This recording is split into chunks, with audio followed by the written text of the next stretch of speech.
Bonjour et bienvenue dans votre nouvelle vidéo. Aujourd'hui, on va parler de changement. Alors, pourquoi changer sans changement est impossible? Eh bien, tout simplement parce que on ne peut pas espérer avoir des résultats différents si on continue de faire la même chose. Imaginons que votre résultat, c'est le résultat d'une équation et il y a toute une équation qui précède ça. Comment est-ce que vous voulez changer le résultat de l'équation si vous ne changez pas les variables de l'équation? Tout simplement, alors c'est vrai que ça peut paraître un petit peu basique comme concept, mais il faut toujours l'avoir en tête et se le dire pour en prendre conscience. Si je veux avoir des résultats différents, si je veux changer quelque chose dans mon quotidien et dans mon environnement, il faut d'abord que ça change à l'intérieur. Ça veut dire quoi, ça change à l'intérieur? Ça veut tout simplement dire, dans mon mental, il faut que je prenne une conception différente de ce que je vais mettre en place. Donc d'abord, ça va prendre naissance dans mes pensées, et puis ensuite, ça va commencer à prendre naissance dans mes attitudes, dans mes comportements et donc dans mes actions. Et c'est comme ça que je vais obtenir un résultat différent. Donc effectivement, mes actions dépendent de mes pensées et mes résultats dépendent de mes actions. Donc comment est-ce que je pourrais avoir finalement des résultats différents en continuant de faire la même chose? Donc vouloir obtenir du changement sans changer, c'est complètement impossible. Et j'ai vu de nombreuses personnes, et j'en fais partie aussi par moment, hein, même si j'essaye de contrôler tout ça, à vouloir un changement sur tel axe, dans tel domaine de vie, à tel niveau, etc. Et pour autant, si on regarde bien et qu'on est franc et honnête avec soi-même, eh bien on va remarquer qu'on ne fait rien du tout pour que ça change. Et finalement, les jours se suivent et se ressemblent et rien ne se passe. D'accord? Donc simplement, ayez bien en tête que quand vous voulez que quelque chose change, clarifiez-le déjà, définissez-le, et puis ensuite voyez par rapport à ce que vous faites maintenant, en quoi ça vous emmène à l'opposé ou à côté de ça. Et donc voyez finalement qu'est-ce qui serait à faire, à modifier, à mettre en place pour pouvoir aller là où vous souhaitez. Ça paraît, je le sais, très simple, mais simplement, tant qu'on ne le fait pas, eh bien finalement, les jours, les semaines, les mois passent, et puis ça peut même amener son lot de frustration, puisqu'on va se dire, bah oui, mais ça change pas, j'ai envie que ça change. J'ai envie que ça change.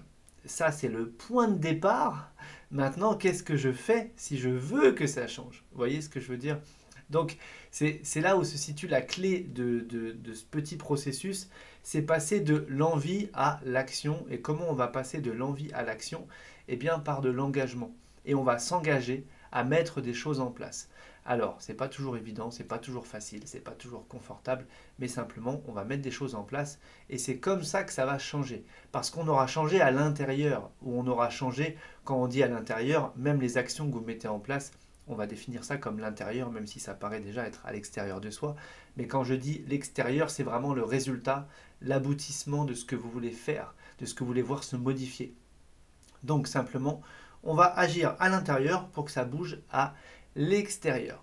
Donc moi je vous conseille toujours, c'est d'écrire les choses parce que quand on est juste dans sa tête, ça paraît parfois clair, mais le cerveau, il n'enregistre pas de la même manière et ça reste un petit peu comme une idée qui flotte, comme ça, une pensée, vous voyez.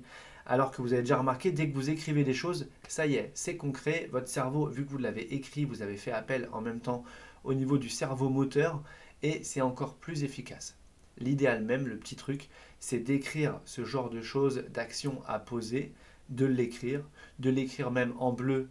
Il y a eu des études qui ont montré que c'était encore plus efficace et à la limite, si vous l'écrivez en marchant, c'est encore mieux. Comme ça, au niveau du cerveau moteur, eh bien, c'est encore plus intégré et ça donne encore plus de puissance à tout ce que vous êtes en train de noter. Donc, j'écris en bleu et si possible, j'écris en bleu en marchant.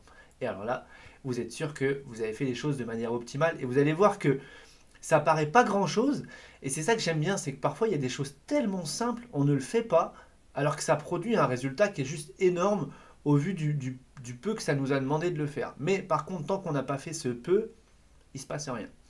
Donc, comme d'habitude, ne me croyez pas sur parole, mettez tout ça en place et puis vous allez voir les changements qui vont s'opérer à vous.